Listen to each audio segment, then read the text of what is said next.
Oh my God. Oh my gosh. Hey, stop! Stop, folks! Stop! Back up! I just saw and I heard, and we all crouched down. Everybody was crouching down for a good 5 seconds.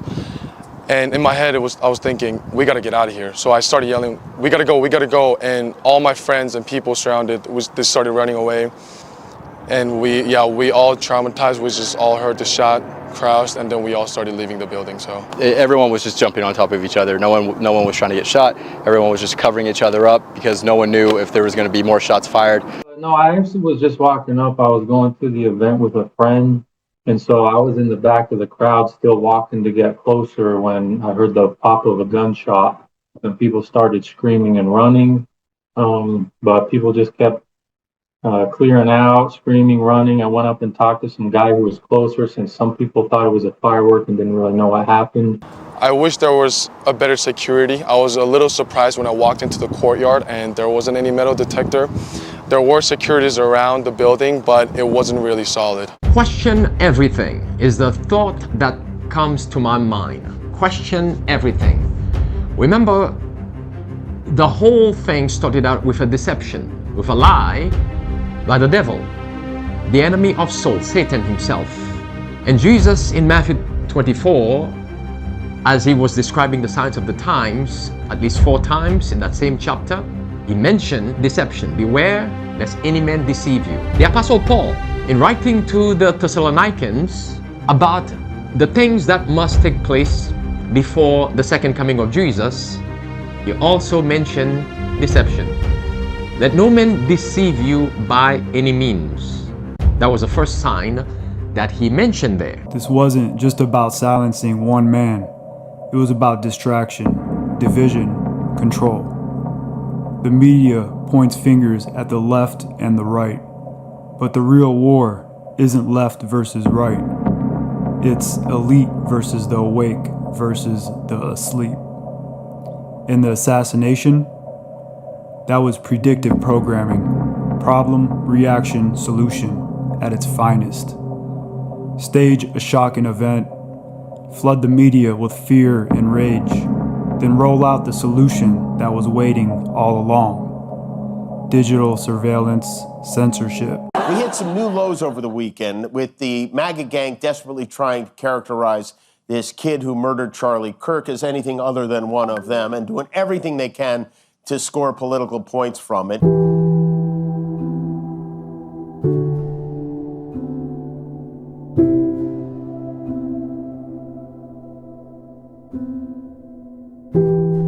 We were just about to walk in. Interestingly enough, they waited to pull the plug on this right as the studio audience was about to walk in. It wasn't like this morning or last night. They waited for everyone to come into work today,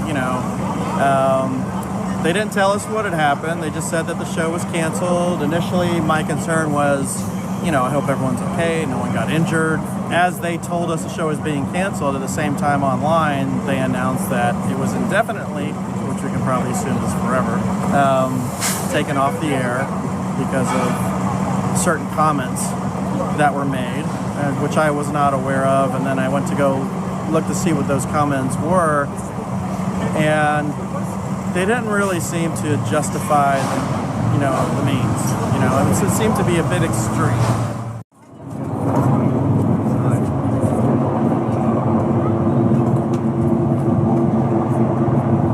Now is the time to get together. Now is the time to find people that are just like you, who feel the same, and join with them and drag them along tomorrow, 4:30, right here. Be in protest, standing with Jimmy Kimmel. Jimmy Kimmel, speak and go after anybody that is opposing them.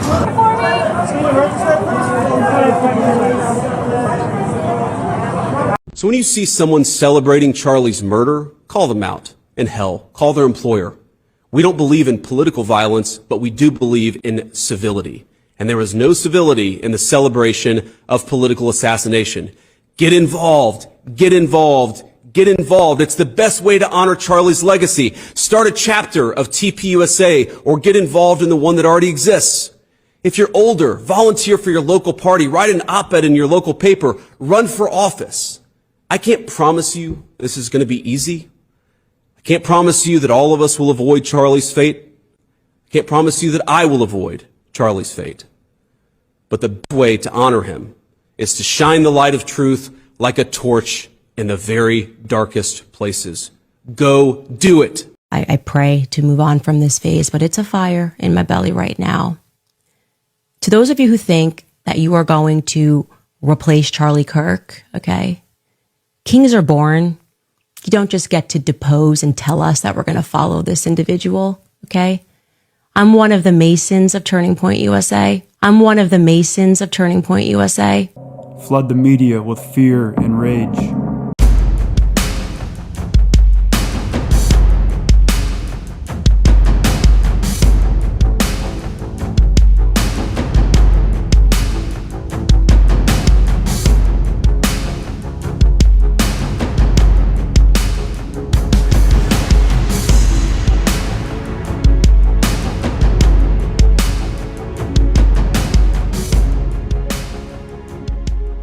If you look up to the top left, you'll see the building where the shooter was proned out in the top left corner. We'll go ahead and play that video and I'll narrate as we walk through that. So here you see the suspect ran behind that upper building. He's going to come out on the right, moves to this far right corner. As he does, he's going to climb off the edge and then drop down to the ground. As he did that, he left some palm impressions. There's some smudges, some places we're looking to collect DNA. There's a shoe imprint where we believe the suspect is clearly identified as wearing Converse tennis shoes. Again, we'll replay that again so you can get another view of that. It's important to note his black t-shirt, his black pants, and there appears to be some white on the soles of those Converse tennis shoes. Those are all identifiable items that we're looking for. In the stills that are going to follow this, you're going to see a very distinctive t-shirt with an American flag and appears to have an eagle on it. There's also a baseball cap with a triangle on it and a pair of sunglasses. All distinctive, all things that we would ask the public to look for and try to identify if they know someone who has those items, who has been seen wearing those items. We're looking for all that information. Here you see the suspect after dropping off the building. He moved around across this grassy area, around the parking lot. We're going to pan to the right.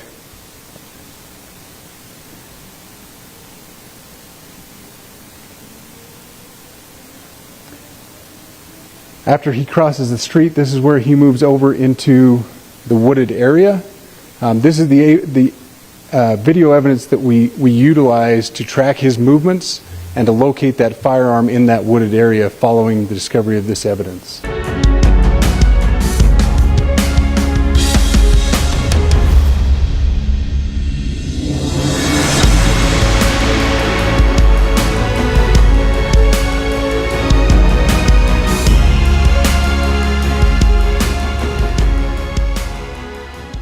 We appreciate the media and the partnership we have with you in helping us to get information out to the public so that we can catch this assassin and hold him accountable.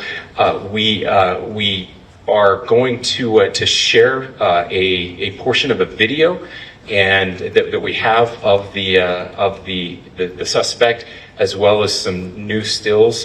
Those have already been released, but we want to make sure that they get as much attention as possible so that we can get help from the public in tracking down this evil human being. More than anything, we are going to catch this person. Last thing I will just say is we've been working with our attorneys, getting everything that we need, affidavits ready, so that we can pursue the death penalty.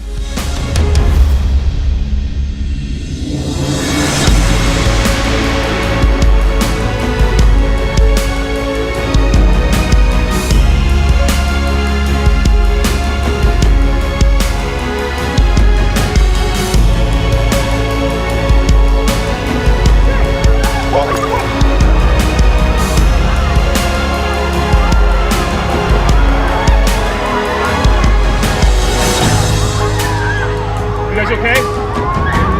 Okay, love you. Be safe. Be safe.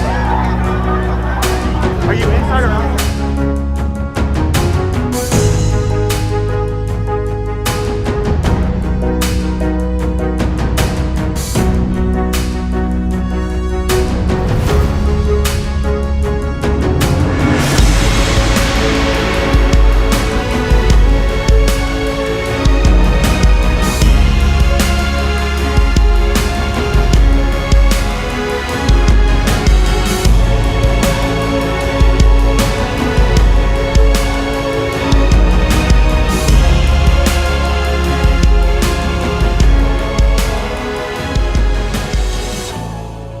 problem, reaction, solution at its finest.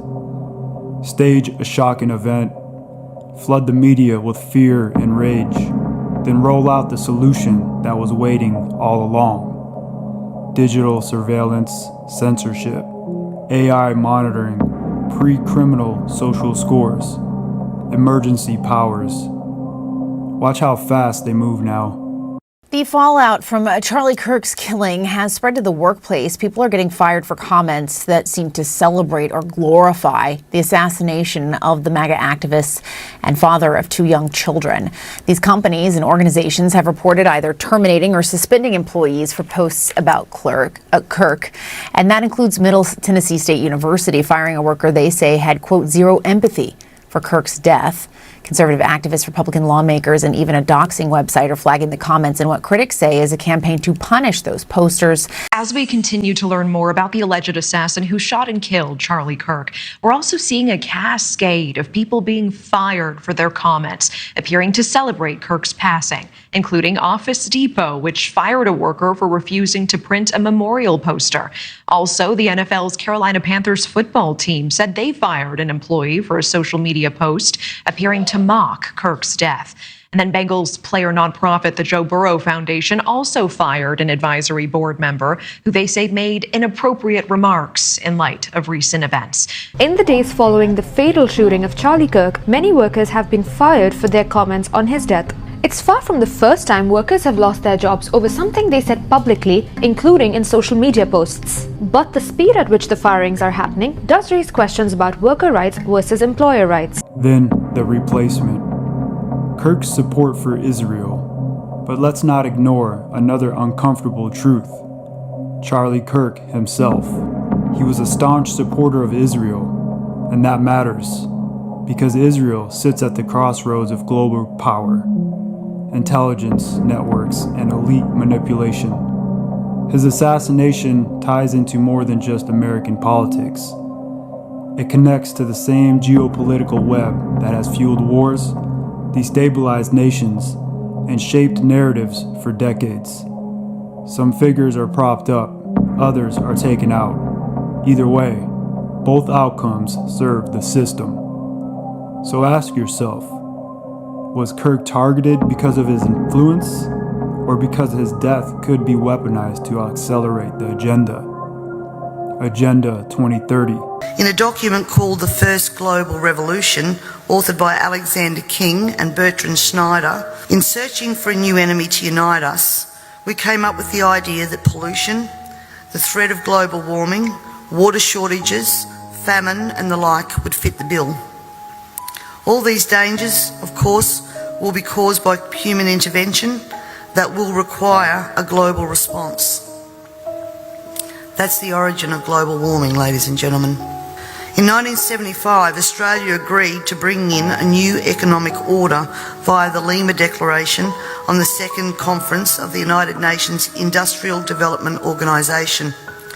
The outcome of this was, as I said, the Lima Declaration, which was the blueprint for the redeployment of tools, jobs and manufacturing to the developing nations, leaving countries like Australia short of technology, a manufacturing base and jobs. For everyone here tonight not familiar with Agenda 21, I would suggest that this is the beginning of your learning curve, not the end. In 1992, Maurice Strong, Secretary General of the UN Earth Summit and member of the Club of Rome, said, "It is clear that current lifestyles and consumption patterns of the affluent middle class, involving high meat intake, consumption of large amounts of frozen and convenience foods, use of fossil fuels, ownership of motor vehicles, small electrical appliances, home and workplace air conditioning, and suburban housing are not sustainable." Put those statements together with the previous one, and it must become clear that Agenda 21 is about controlling every aspect of our lives. This is a plan that was agreed to by 179 nations. It's called the Agenda for the 21st Century. It's a totalitarian state being developed right now all over the world. It is the inventory and control plan.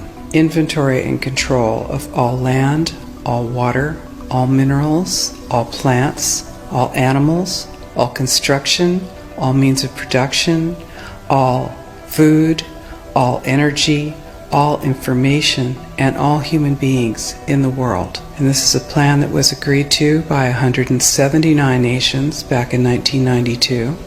It's a United Nations plan. It's called the Agenda for the 21st Century. And so many of us around the world think that, well, sustainable development, it just sounds so great.